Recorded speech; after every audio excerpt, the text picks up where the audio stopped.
Hi there everyone, Lars here, with a special Tolkien review and battle analysis brought to you by Camille's Harem. Not just a podcast for novice writers by novice writers, but also a YouTube channel by novice writers for novice writers, because writing is an adventure, it's more fun with friends. And today I want to kind of get back into the habit of doing battle analyses by having a look at one of the lesser known and yet ever so crucial battles that J.R.R. Tolkien wrote for The Lord of the Rings. It is a battle that we actually don't get to see on the pages of the books, but that he did write out in full detail, and it is in the book The Unfinished Tales. And within the Lord of the Rings trilogy itself, it's actually a very important moment leading up to Aragorn and Gandalf coming into Rohan. It is something that has massive effects for everything that goes down in the Two Towers, and even has a snowball effect into the Return of the King. And it is a moment that is in the extended cut of the Two Towers by Peter Jackson. It gets a very, very brief moment, and yet we can tell even in the extended cut that it is very crucial. This is the Battle of the Fords of Isen. Now, before I get into the battle proper, and I will read to you directly from what Tolkien himself wrote, and then I'll get into my analysis, I need to firmly establish this right here. Whenever I do a battle analysis, I don't just look at what happens within the fight. That, of course, is always crucial, but I personally believe that in order to really understand any good fight within fiction, we have to understand two things. Number one, why is this fight happening in the first place? And two, what are its consequences? The reason why I look at these two things is because really you can have any kind of really awesome fight within a story, but it's usually fluff without the greater context and without the consequences to really contextualize this fight within the overall story. Now then, something I'm going to say right off the bat before I start reading from the words of the man Tolkien himself, it is this: Tolkien is a brilliant strategist and tactician. He really is. And I'm not sure if that comes actually from his time in World War I, or if this is something that he developed as he wrote his stories, as he looked back on his own experiences and was like, you know what, in this particular situation, this is how this fight would play out.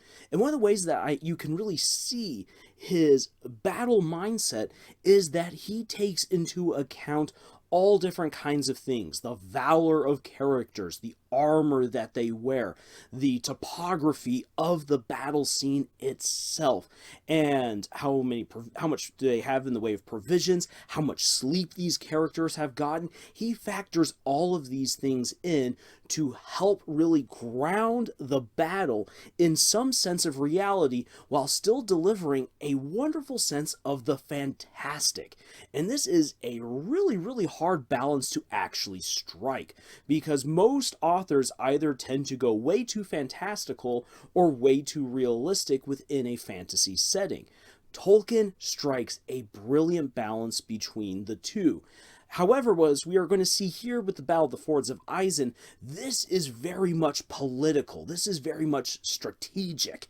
And oh boy, this battle is one that I really wish that more people would get into, because for just the few pages that Tolkien wrote about it, it is absolutely fascinating. Alright, so enough preamble. Let's get to actually what you came here to watch or to listen to: a true battle analysis here of the Battle of the Fords of Isen, specifically the first Battle of the Fords of Isen. So I'm going to read directly from The Unfinished Tales, so that way we can get full detail from Tolkien himself about the setup for this battle. Remember what I said: one of the most important things to really understand for any good battle is why it happens in the first place.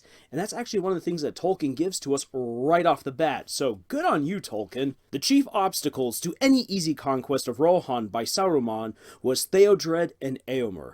They were vigorous men, devoted to the king, and high in his affection. As his only son and his sister's son, they did all that they could to thwart the influence over him that Grima Wormtongue gained when the king's health began to fail. This occurred early in the year 3014, when Theoden was 66.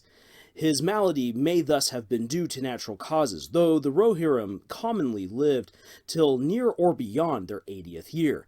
But it may well have been induced or increased by subtle poisons administered by Grima.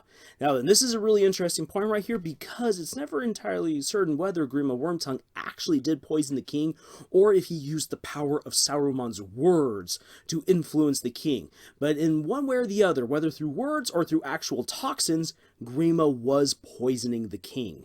In any case, Theoden's sense of weakness and dependence on Grima was largely due to the cunning and skill of this evil counselor's suggestions. It was his policy to bring his chief opponents into discredit with Theoden, and if possible, to get rid of them. It proved impossible to set them at odds, however, with one another. Theoden, before his sickness, had been much loved by all his kind and people, and the loyalty of Theodred and Eomer remained steadfast, even in his apparent dotage. Eomer was not an ambitious man, and his love and respect for Theodred, 13 years older than he, was only second to his love for his foster father, Theoden. Grima therefore tried to play them against one another in the mind of Theoden, representing Eomer as ever eager to increase his own authority and to act without consulting the king or his heir.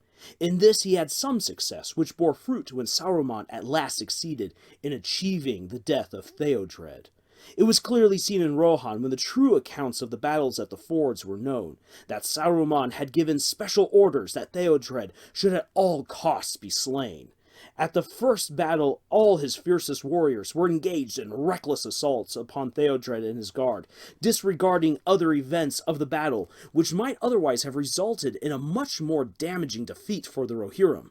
When Theodred was at last slain, Saruman's commander, no doubt under orders, seemed satisfied for the time being, and Saruman made the mistake, fatal as it proved, of not immediately throwing in more forces and proceeding at once to a massive invasion of the Westfold. Though the valor of Grimbold and Elfhelm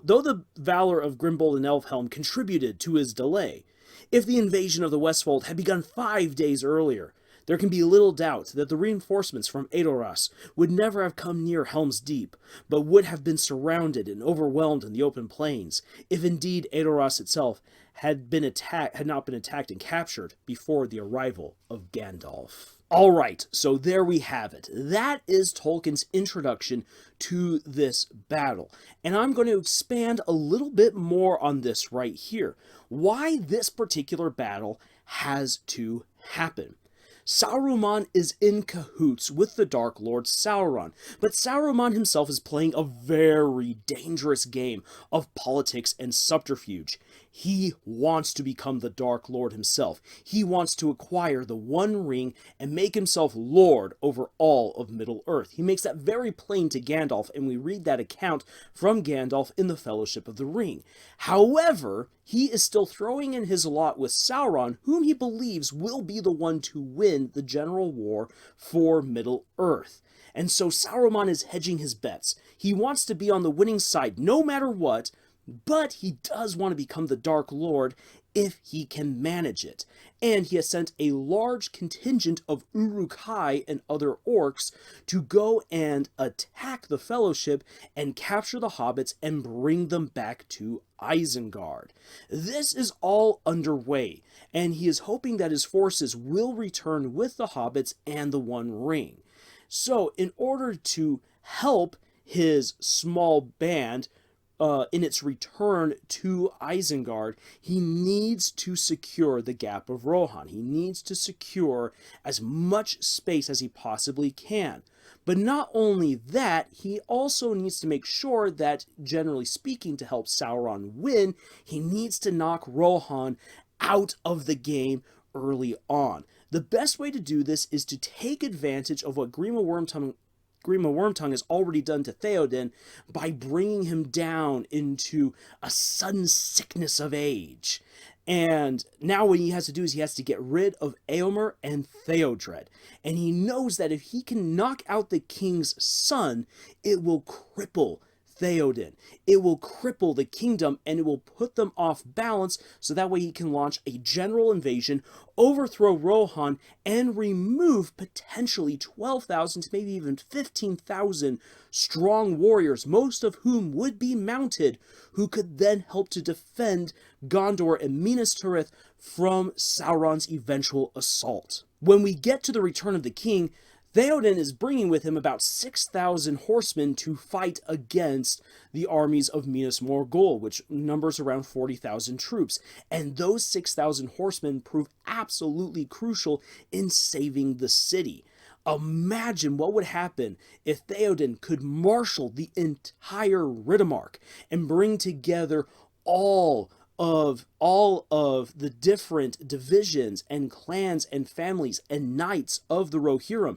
He would easily have anywhere to 12,000 to 15,000 men. And if 6,000 horsemen could already turn the tide at the siege of Minas Tirith, who knows what he could do with that kind of force in open war against Sauron. Sauron knows that in order to have an easy victory over Middle-earth, Rohan must be defeated. So, in order then to ensure that defeat of Rohan, and also in order to create a free space in which the riders of Rohan should not be, because they've been taken off of the playing field, or at least they're fighting elsewhere within the Riddermark, Sauron needs to free up the fords of Isen. This will allow his scouts, who are hopefully bringing the hobbits back to Isengard, this will allow them then to have a free corridor back to Isengard and deliver the One Ring to Saruman. This will allow Saruman to obtain his overall objective of becoming the Dark Lord. But if that should fail, if his scouts should never return with the halflings, at the very least, he can knock Rohan out of the war and help Sauron achieve his victory, and thereby he will be on the winning side. So that is why this battle must happen. So let's get then into the details of the battle, and then from there we will then expound on the consequences of the Battle of the Fords of Isen and why it is so important. So let me just first say, if you want to get the full description of the battle, definitely pick up a copy of the Unfinished Tales and read the Battles of the Fords of Isen. Tolkien goes into great detail about the general layout of the land, of the Ayat, the little island in the middle of the fords that will allow for the soldiers to cross easily on over. He goes into the entire topography, the fact that even though the river Isen is rather slow right around Isengard, the problem is it is still deep, it is still dangerous, and anyone who lives in areas of flash floods easily knows that it doesn't take much water to rip someone away and drown them, and especially if they are in heavy armor, the danger is very much present. So you need to have an easy ford in order to bring, let's say, an army of 10,000 Uruk-hai across and to attack Rohan. You need to secure the fords. But also, the fords give Saruman, because of their position near Isengard, a great tactical advantage, because he can attack from all sides and pin people on the island and thus overwhelm them with arrow fire, or pin them down, starve them out, or not allow for them to have much room for their horses, so that way strong axemen can come up and just butcher the riders of Rohan. This is a very, very dangerous place to hold, but it is a site that the riders of Rohan must hold in order to protect Rohan from a potential attack out of Isengard. Saruman's attack was not unforeseen, but it came sooner than was expected.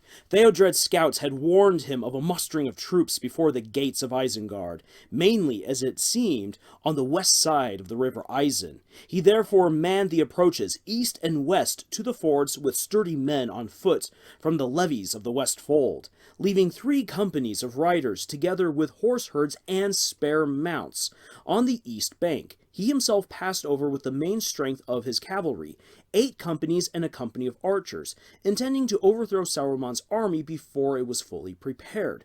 But Saruman had not revealed his intentions, nor the full strength of his forces.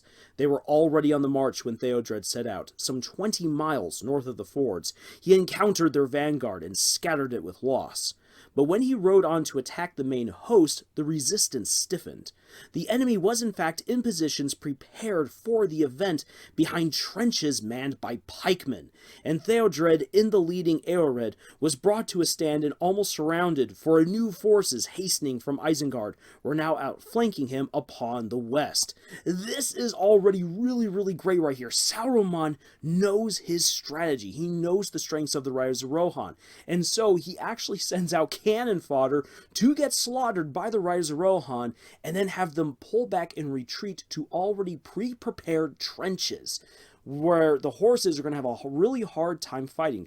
Horses do not like uneven ground such as trenches. Trenches can be used to trap horses and break them, and thus kill the horse and unseat the rider. Furthermore, by having pikemen who are able then to reach up to the rider, scare the horse, and even impale the rider, pikemen and trenches are the worst combination for riders to face. So the riders come on in, they get trapped in the trenches, while another force that has been secretly let out comes to outflank the Eored and tries to surround Theodred. This is really great strategizing on the part of Saruman. Theodred was extricated by the onset of the companies coming up behind him, but as he looked eastward, he was dismayed. It had been a dim and misty morning, but the mists were now rolling back through the gap on a breeze from the west, and away east of the river he descried other forces now hasting toward the fords, though their strength could not be guessed. He at once ordered a retreat. This the riders, well trained in the maneuver, managed in good order,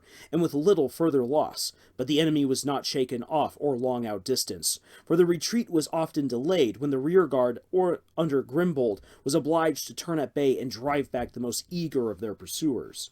When Theodred gained the fords, the day was waning. He set Grimbold in command of the garrison of the west bank, stiffened with 50 dismounted soldiers. The rest of his riders and all his horses he had once set across the river, save his own company. With these on foot he manned the eyot to cover the retreat of Grimbold if he was driven back. This was barely done when disaster came. Saruman's eastern force came down with unexpected speed. It was much smaller than the western force, but more dangerous. In its van were some Dunlending horsemen, and a great pack of dreadful orcish wolf riders, feared by horses. Behind them came 2 battalions of the fierce Uruks, heavily armed but trained to move at great speed for many miles. The horsemen and wolf riders fell upon the horse herds and picketed horses and slew or dispersed them. Again, this is really smart right here, getting rid of all of the extra mounts. Open horse warfare is extraordinarily hard to fight against, and the Rohirrim fought not exactly Mongolian style right here, but they brought always extra horses with them in order to then swap out their mounts, so that way they wouldn't kill their horses, they would have fresh horses, and they'd be able to use that kind of power to overwhelm their enemy. And so Saruman is taking out all of their reserves, and thus pinning Theodred on the eyot, the little tiny island in the middle of the fords from both sides. The garrison of the East Bank, surprised by the sudden assault of the massed orcs, was swept away, and the riders that had just crossed upon the west were caught still in disarray. And though they fought desperately, they were driven from the fords along the line of the Isen with the Uruks in pursuit. As soon as the enemy had gained possession of the eastern ends of the ford, there appeared a company of men, or orc-men, evidently dispatched for the purpose, ferocious, mail-clad, and armed with axes. They hastened to the eyot and assailed it from both sides. At the same time, Grimbold on the west bank was attacked by Saruman's forces on that side of the Isen. As he looked eastward, dismayed by the sounds of battle and the hideous orc cries of victory, he saw the axemen driving Theodred's men from the shores of the eyot toward the low knoll in its center, and he heard Theodred's great voice crying, "To me, Eorlingas!" At once Grimbold, taking a few men that stood near him, ran back to the eyot. So fierce was his onset from the rear of the attackers that Grimbold, a man of great strength and stature, clove his way through, till with 2 others he reached Theodred standing at bay on the knoll. Too late. As he came to his side, Theodred fell, hewn down by the great orc man. Grimbold slew him and stood over the body of Theodread, thinking him dead, and there he would himself soon have died, but for the coming of Elfhelm. Elfhelm had been riding in haste along the horse road from Edoras, leading 4 companies to answer Theodred's summons. He was expecting battle, but not yet for some days. But near the junction of the horse road, with the road down from the deepening, his outriders on the right flank reported that 2 wolf riders had been abroad on the fields. Sensing that things were amiss, he did not turn aside to Helm's Deep for the night, as he had intended, but rode with all speed towards the fords. The horse road turned northwest after its meeting with the deepening road, but again bent sharply west when level with the fords, when it approached by a straight path of some 2 miles long. Elfhelm thus heard and saw nothing of the fighting between the retreating garrison and the Uruks south of the fords. The sun had sunk, and light was failing when he drew near the last bend in the road, and there encountered some horses running wild and a few fugitives who told him of the disaster.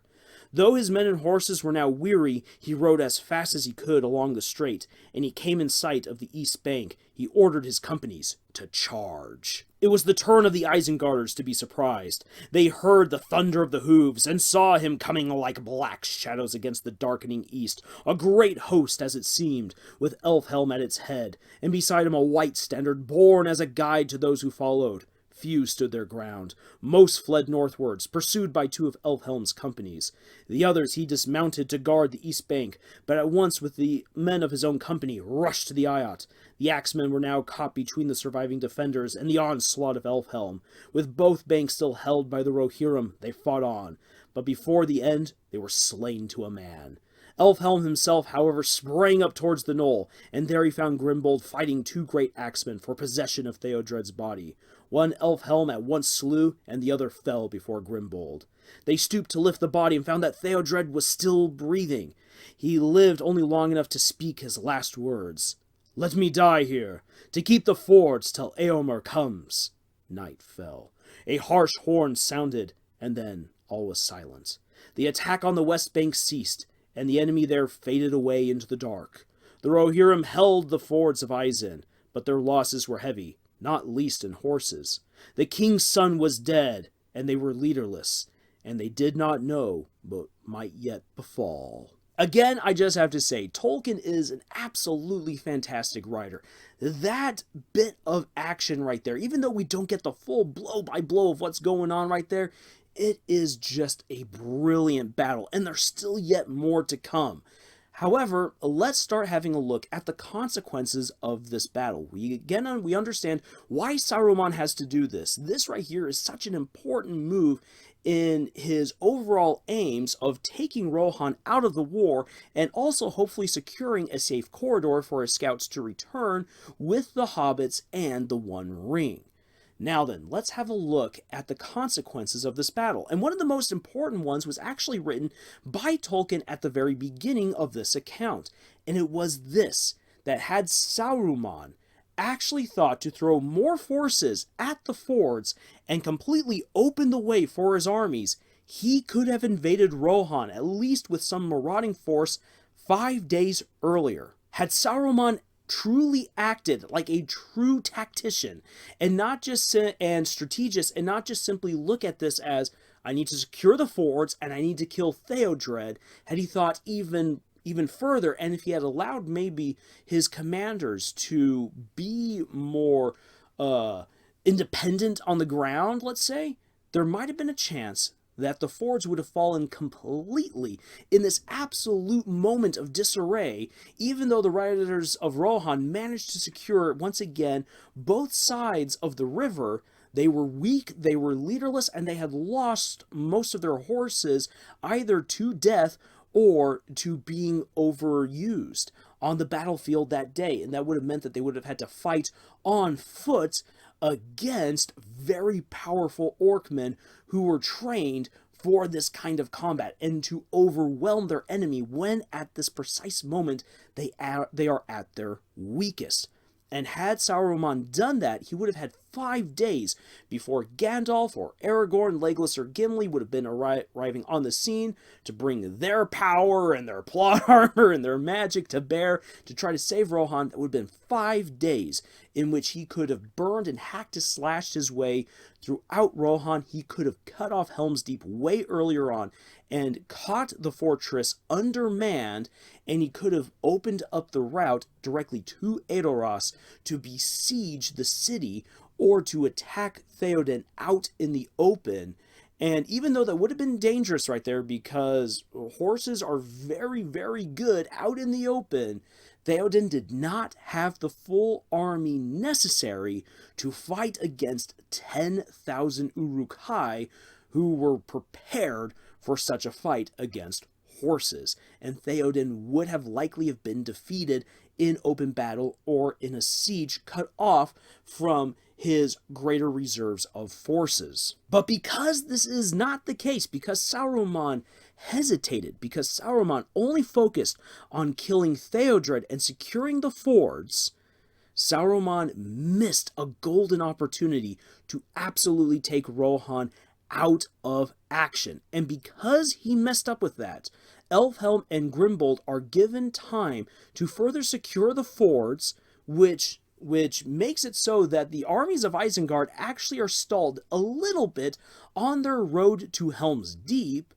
and also because there is no general mayhem within Rohan, this allows for Aragorn and for Gandalf and company to make it safely to Edoras, save the king from Grima Wormtongue, and turn the fortunes of Rohan around. Because one thing that Saruman does succeed in is that by killing Theodred, this does cause Theoden to fall into an absolute sense of grief. His son is no longer there to counter the words of Grima Wormtongue, and as Grima has built up Eomer in this false image in Theoden's mind, when the time is right, Grima gets Theoden to imprison Eomer. Even though, yes, Eomer does some things he probably shouldn't have in his righteous fury, which, hey, I'm all with Eomer on this. Eomer is imprisoned, and it looks like Grima Wormtongue is perfectly positioned to continue to control Theoden and to start making his creepy moves on Éowyn. Ew, it's just, that's so awful to think about. Sorry, Éowyn girl, sorry you had to put up with that, man. But because, again, since Saruman did not follow through with his grand victory, what this then means is that Éomer is indeed released. Grima Wormtongue is expelled from Theoden's council.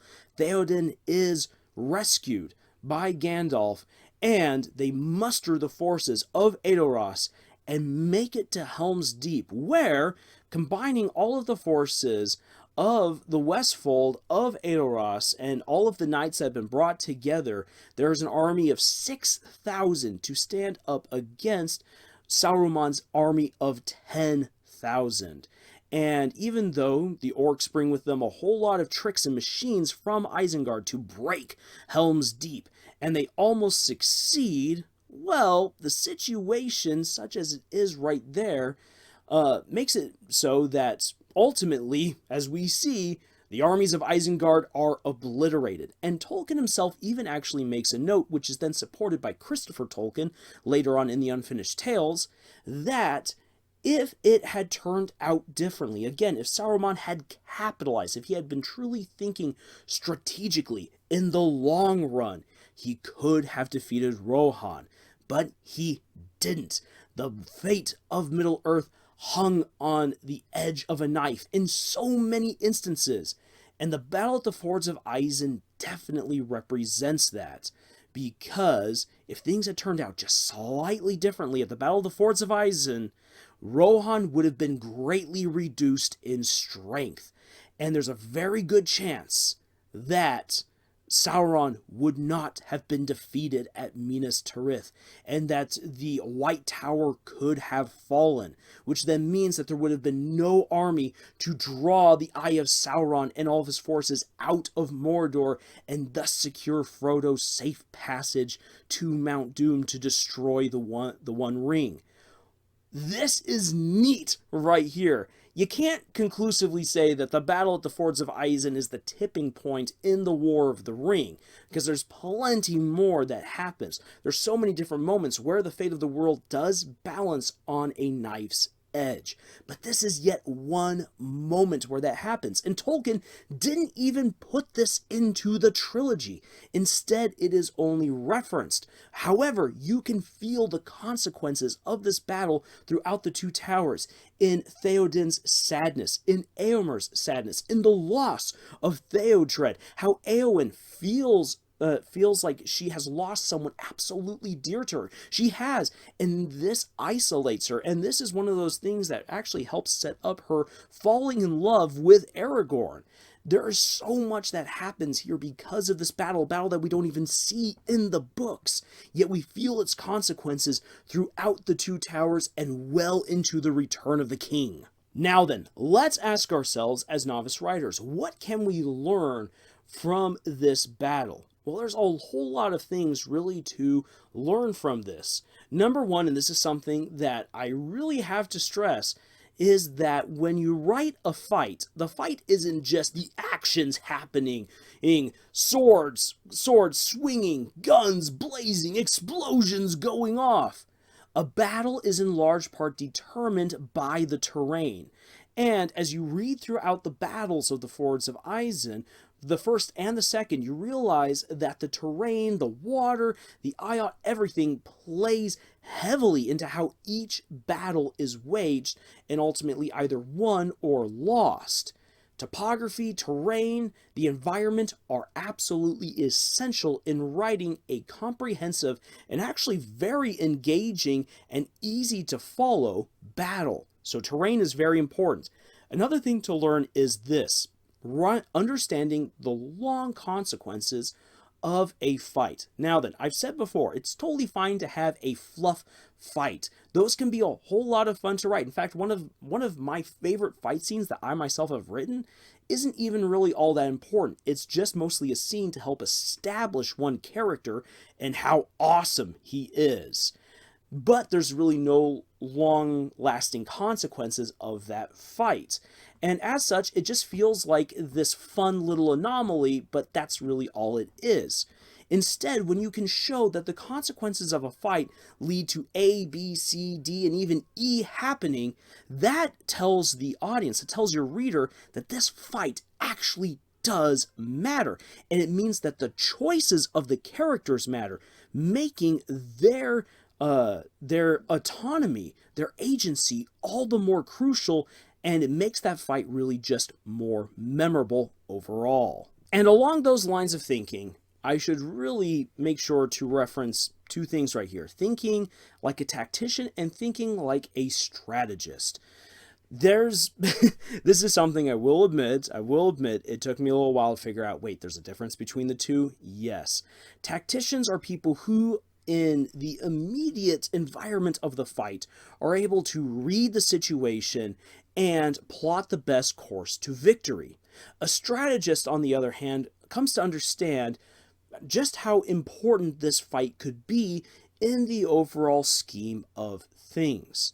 Understanding these differences right here as a writer will really help you to identify the fights that you should really focus a lot of your attention on, and understanding where fights could and should fit within your overall story to help progress the overall plot and the aims of the protagonist and the antagonist.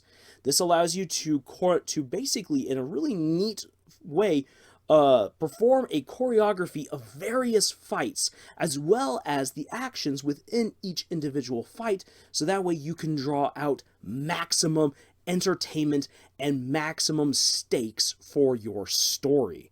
Understanding the tactician way of thinking and the strategic way of thinking is essential, especially if you are going to write a story with multiple battles in it. So if you're looking at writing like a war story, war fiction, epic fantasy, you really need to think along those lines in order to make the most of your battles. So don't be like Saruman, who's just thinking along very short-sighted terms.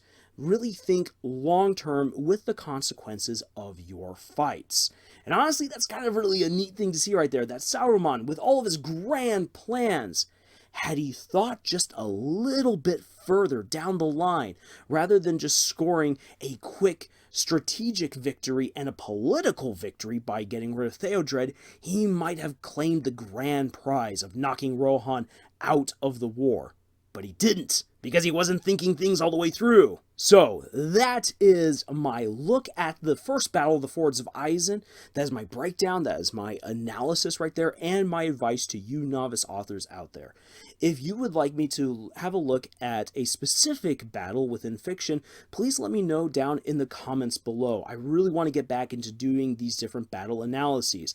I'm going to be doing one for the Battle of Atlas in the most recent season of the show Ruby. I'm also going to be doing battle analyses for the 3 finales within the show Amphibia. So I've got a lot of cool battle analyses coming down the way, but if there's another one that you would like me to do, please let me know down in the comments section below. And if there's another aspect of J.R.R. Tolkien's works that you would like me to have a look at, please let me know down in the description below. This is something that Lars personally wants to do here on this channel, is allow us to have a look at some of the awesome stuff that Tolkien has done, and not just be all like, look, the 3 books, the 3 movies are amazing. They absolutely are. But there's so much more that Tolkien did that if we take just a little bit of a deeper look, we can learn from one of the greatest writers of all time and from the father of modern fantasy. There is so much that we can learn from him if we take just a deeper look. So thank you for joining me here in this video right here. And if you're looking for more writing advice, please feel free to check out our other videos here on our channel. You can also check out our episodes over at our podcast, Camille's Harem, found on Podbean, iTunes, Google Play, Spotify, the works. We have writing exercises for you to check out over at our Pinterest page, and we would love for you to join our ever-growing community of authors. Links for all of that and more are down in the description below. And until the next video, y'all, we know where Gondor was when the Westfold fell, and tschüss.